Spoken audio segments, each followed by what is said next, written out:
नमस्कार, हेल्थ गुरु में आपका स्वागत है। मैं हूं आपके साथ तृप्ति सोनी। देश में नशे की लत धीरे धीरे बढ़ रही है, जिसमें धूम्रपान और तंबाकू का सेवन करने वालों की तादाद सबसे ज्यादा है और इससे कैंसर जैसी बीमारी भी तेजी से पैर पसार रही है। हालांकि जागरूकता अभियान के बाद भी लोगों में अभी तक तंबाकू और सिगरेट का इस्तेमाल कम नहीं हुआ, जिससे लोग मौत के मुंह में जा रहे हैं। इस बारे में चर्चा करेंगे, लेकिन उससे पहले देख लेते हैं एक रिपोर्ट।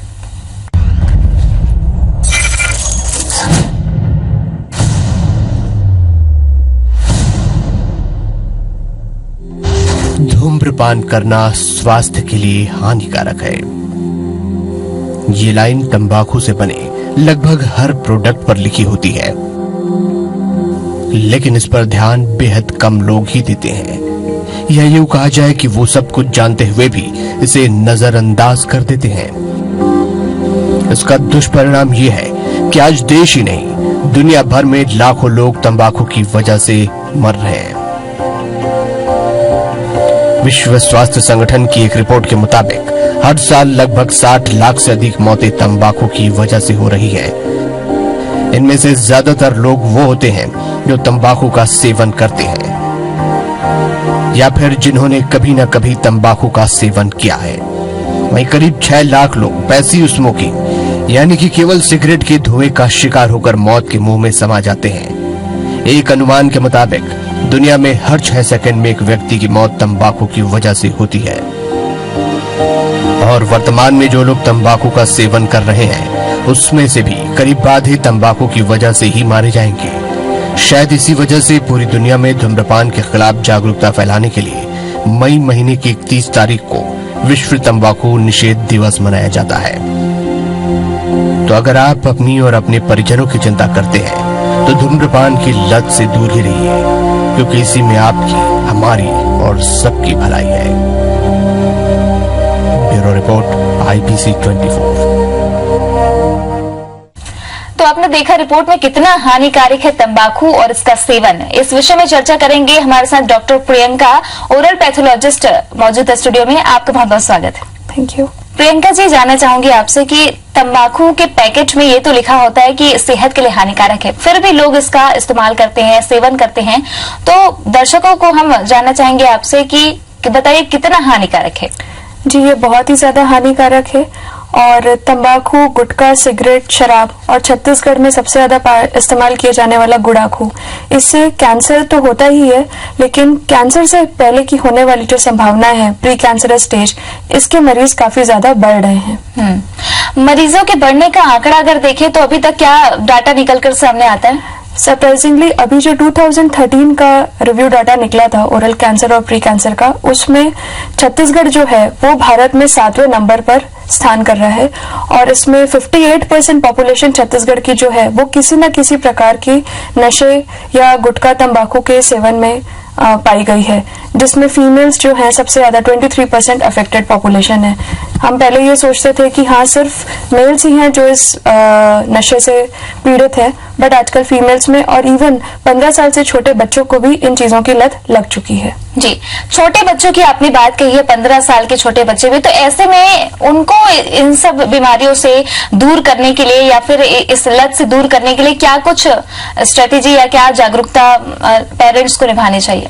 जी, पेरेंट्स को टाइम पे बच्चों के मुंह की जांच कराते रहनी चाहिए।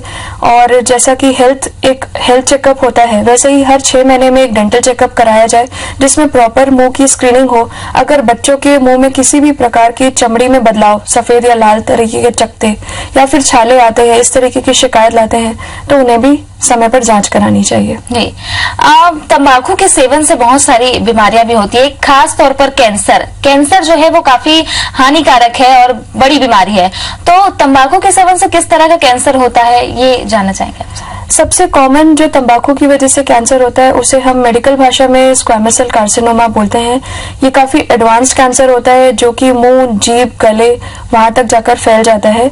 लेकिन सबसे ज्यादा दिक्कत होती है जब ये स्टेज 3 और 4 में हमारे तक पहुंचता है, जिसमें इलाज काफी जटिल हो जाता है और मरीज के बचने की संभावना काफी कम होती है। तो उससे ज्यादा इम्पोर्टेंट है कि हम पहले जो कैंसर से पहले होने वाली जो स्टेजेस हैं प्री कैंसरस स्टेजेस जो बोलते हैं, उसमें अगर मरीज हम तक पहुंचे तो इस बीमारी से काफी हद तक बचा जा सकता है। कैंसर तक ना बढ़ा जाए, ये मुख्य उद्देश्य होता है। बचने के लिए कई लोग उपाय भी करते हैं, जैसे कि मार्केट में बहुत सारे ऐसे प्रोडक्ट्स है, ऐसी दवाइयां हैं जो दावा करते हैं कि हम तंबाकू का सेवन जो है वो छुड़वा सकते हैं, तो कितना सही माना जाए इसे? जी, काफी हद तक आजकल जो ये दवाइयां निकली हैं उससे कैंसर या इस लत को छुड़ाया जा सकता है, लेकिन इसके लिए अलग अलग सेशंस होते हैं। जो बेसिकली हमने एक मुहिम चलाई है टोबैको इंटरवेंशन इनिशिएटिव के साथ हमारे हॉस्पिटल में।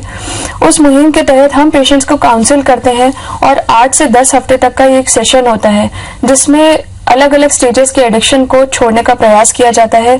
और आजकल जो नई ट्रीटमेंट मोडालिटीज आई हुई हैं, टोबैको निकोटिन पैचेस आए हैं और निकोटिन गम्स आए हैं, और साथ ही साथ में कुछ एंटीऑक्सीडेंट्स जैसे कि हल्दी और आंवला, इस तरीके की मिक्स्ड चीजों का लॉजेंजेस के फॉर्म में अगर हम इस्तेमाल करते हैं तो ये एडिक्शन जो है वो काफी हद तक कंट्रोल किया जा सकता है। जी, लेकिन कई बार ऐसा देखा जाता है कि तंबाकू छोड़ने की जो स्थिति होती है उसमें लोग पहुंच तो जाते हैं, लेकिन उसके बाद फिर इतने आदी हो जाते हैं कि उसका दोबारा वो शुरू कर देते हैं, तो ऐसे में क्या उपाय है? जी, ये मैंने जैसे कहा कि ये एक काउंसलिंग प्रोग्राम ज्यादा होता है जिसमें हम एक बार छोड़ने के बाद पेशेंट को फॉलो अप पे रखते हैं और समय समय पे उनके जांच कराती रहनी चाहिए कि अगर उसके बाद अल्टीमेटली तो है मरीज का विल पावर ही होता है, दृढ़ निश्चय ही है जिससे वो खुद इन चीजों से दूरी बना सकते हैं, लेकिन समय पे अगर फिर से जांच कराते रहेंगे और प्रॉपर वो सेशंस को फॉलो करेंगे तो डेफिनेटली इसमें बदलाव आता है। तंबाकू के सेवन से ल्यूकोप्लेमिया, ये प्री कैंसर स्टेज होता है, ये भी एक बड़ी बीमारी है जिससे बचना बहुत जरूरी, काफी हानिकारक होता है। ये तो ल्यूकोप्लेमिया के बारे में भी आपसे जानना चाहेंगे। जी, ल्यूकोप्लेकिया बेसिकली कैंसर से होने के पहले एक स्टेज पाई जाती है जिसे हम प्री कैंसरस स्टेज बोलते हैं। हालांकि प्री कैंसरस में काफी सारी बीमारियां आती है, बट ल्यूकोप्लेकिया जो है वो मुंह में सफेद लाल इस तरीके के जो चकत्ते पाए जाते हैं, इसे ल्यूकोप्लेकिया कहा जाता है। अमूमन उन लोगों में मिलता है जो गुड़ाखू या तंबाकू खाते हैं और उसको या तो एक तरफ गालों की तरफ दबा के रखते हैं, तो उस वजह से जो गालों के अंदर चमड़ियों में जो बदलाव मिलता है उसे ल्यूकोप्लेकिया कहते हैं। और इसके कैंसर में कन्वर्ट होने के चांसेस कम से कम 1 से 17.5% चांसेस हैं। मैलिग्नेंट ट्रांसफॉर्मेशन जो हम मेडिकल भाषा में, मतलब उसके कैंसर में कन्वर्ट होने के चांसेस करीब 17% पाई गई है। तो इसके लिए किसी मरीज को जो तंबाकू का बहुत आदी है और ल्यूकोप्लेकिया का शिकार हो चुका है, तो इसको किस तरह का ट्रीटमेंट डॉक्टर्स द्वारा दिया जाता है? जी, सबसे पहले तो मरीज को एक अपना सेल्फ एग्जामिनेशन करना चाहिए, जैसे आईने में अपने मुंह की जांच करें, और अगर उनको ऐसे चकत्ते मिलते हैं जो कि पिछले 15-20 दिनों से हैं और वो ठीक नहीं हो रहा है, तो उन्हें डेफिनेटली किसी हायर सेंटर में जाकर एक जांच करवानी चाहिए।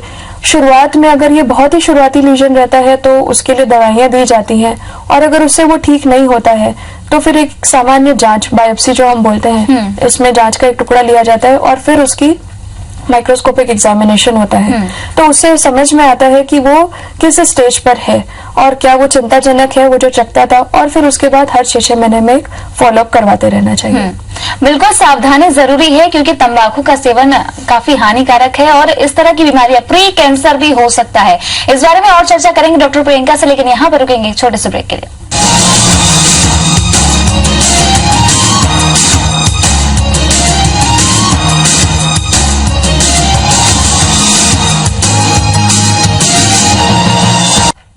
ब्रेक के बाद आपका स्वागत है। डॉक्टर प्रियंका हमारे साथ बनी हुई है, स्टूडियो में मौजूद है, उनसे जानेंगे और कुछ बातें। प्रियंका जी, OSMF क्या है ये जानना चाहेंगे आपसे। जी, OSMF इसका फुल फॉर्म होता है ओरल सबम्यूकस फाइब्रोसिस। ये भी एक प्री कैंसरस बीमारी है जो कि मोस्ट कॉमनली गुटखा खाने वालों में ज्यादा पाई गई है, या वो लोग जो लोग सुपारी का कंजम्पशन करते हैं। इस बीमारी के अलग अलग स्टेजेस होते हैं। सबसे पहला स्टेज होता है जिसमें गालों का जो लचीलापन है वो कम होता है, फिर धीरे धीरे गालों की चमड़ी जो है वो कड़ी होने लगती है, साथ ही साथ मुंह में जलन की शिकायत बनी रहती है, ना गर्म और मसालेदार खाना मरीज जो है वो काफी हद तक नहीं खा पाता है, और उसके अलावा जीभ भी कड़ी होने लगती है, मुंह में छाले आने लगते हैं, लार का बनना कम होता है, और धीरे धीरे मरीज को गटकने में भी तकलीफ होने लगती है, और अंत में ये कैंसर का एक भयानक रूप ले लेती है। लक्षण तो आपने सारे बता दिए, ये भी बता दिए कि काफी भयानक होता है ये। इससे बचाव के क्या उपाय होने चाहिए? जी, इससे बचाव के लिए सबसे पहले तो इस आदत किसी भी प्रकार का अगर आप नशा करना है तो उससे आप दूरी बनाइए।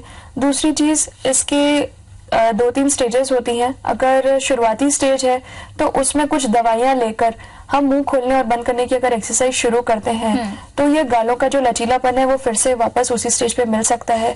फिर अगर ये एडवांस्ड है जिसमें मुंह का खुलना 1 उंगली से भी कम रह गया है, जिसमें मरीज को खाने में बहुत ही ज्यादा दिक्कत आ रही है, तो उसमें फिर सर्जरी की जाती है जिसमें हम गालों के जो लचीलापन है उसको फिर से रिस्टोर करने की कोशिश करते हैं।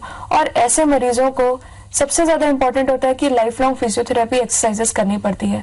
मरीज कई बार ये सोचते हैं कि हमने एक बार ऑपरेशन करवा लिया है तो डेफिनेटली उस टाइम पे जो मुंह का खुलना है वो उसी स्टेज पे एस्टैब्लिश हो चुका है, लेकिन वो अगर एक्सरसाइजेस अगर फॉलो नहीं करेंगे, फिजियोथेरेपी नहीं करेंगे, तो फिर ये लचीलापन फिर से वापस खत्म हो जाता है।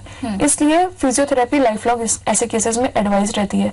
बट सबसे ज्यादा इंपॉर्टेंट होता है कि अगर शुरुआती स्टेज पे ही अगर हम इसे जांच करवा लें तो डेफिनेटली ये इस स्टेज तक ना पहुंचेगा और कैंसर से मरीज बच सकता है। आपके मेडिकल प्रैक्टिस के दौरान आपने किसी ऐसे केस को हैंडल किया है जो कैंसर के स्टेज तक पहुंच गया हो तंबाकू के सेवन से? उसको कैसे आपने हैंडल किया? जी, ऐसे तो काफी केसेस हैं जिसमें हमारे पास मरीज एडवांस स्टेजेस में ही आए हैं, 3rd और 4th स्टेज। तो ऐसे केसेस में सर्जरी की गई है और फिर उनको रेडिएशन और कीमोथेरेपी के लिए रेफर कर दिया गया है। तो ऐसे मरीज भी हैं और कुछ मरीज ऐसे भी मिले हैं, अभी जैसे मैंने बताया कि कुछ केसेस ऐसे भी मिले जो हमें काफी इनिशियल T1 लीजन जिसे हम मेडिकल भाषा में कहते हैं, जिसमें कैंसर स्टैब्लिश हुआ है लेकिन बहुत ही शुरुआती है। तो ऐसे केस में मरीज को ये जो जटिल सर्जरीज हैं, इस तरीके का रेडिएशन कीमोथेरेपी तक ना पहुंचना पड़े, ऐसे केसेस में अगर मरीज हमें मिलते हैं और ऐसे कुछ केसेस आए भी हैं हमारे पास, तो इन्हें हमने काफी हद तक ट्रीट किया है, जिसमें हमने मरीज की सर्जरी करी और सर्जरी करने के बाद इन्हें हमने फॉलो अप में रखा है। तो ये कंट्रोल्ड रहा है और ऐसे मरीज अभी तक कैंसर तक नहीं पहुंचे हैं। तंबाकू सेवन से तो कैंसर की बात हमने कई बार कई केसेस ऐसे देखे, लेकिन कई केसेस ऐसे भी होते हैं जो किसी प्रकार का नशा नहीं करते, उसके बावजूद ऐसे लक्षण पाए जाते हैं। तो इसको किस तरह से देखा जाए? जी, जरूरी तो नहीं है कि कैंसर से ही हो, क्योंकि कैंसर एक ऐसी बीमारी है जिसमें बॉडी के अंदर जेनेटिक चेंजेस पाए जाते हैं। तो ये कहना भी, अगर कुछ मरीजों को किसी प्रकार का सेवन ना करने के बावजूद भी कैंसर होता है, तो ये एक बॉडी का इम्यून रिस्पॉन्स है, वो जेनेटिक म्यूटेशन की वजह से होता है। तो ये चीज ऐसी है। लेकिन अगर हम जानते हैं कि कोई चीज के सेवन करने से ये नुकसानदायक है, जिसके आदी होने के बाद कैंसर की संभावना, जिसमें प्रोबेबिलिटी बढ़ जाती है, तो अगर ये जानकारी हम तक है तो इस जागरूकता को हमें बढ़ाना चाहिए और उन हानिकारक चीजों से हमें दूरी बनाए रखनी चाहिए। आपके सेहत से जुड़ी तमाम बातें और करेंगे डॉक्टर प्रियंका से, लेकिन यहाँ पर रुकेंगे एक छोटे से ब्रेक के लिए।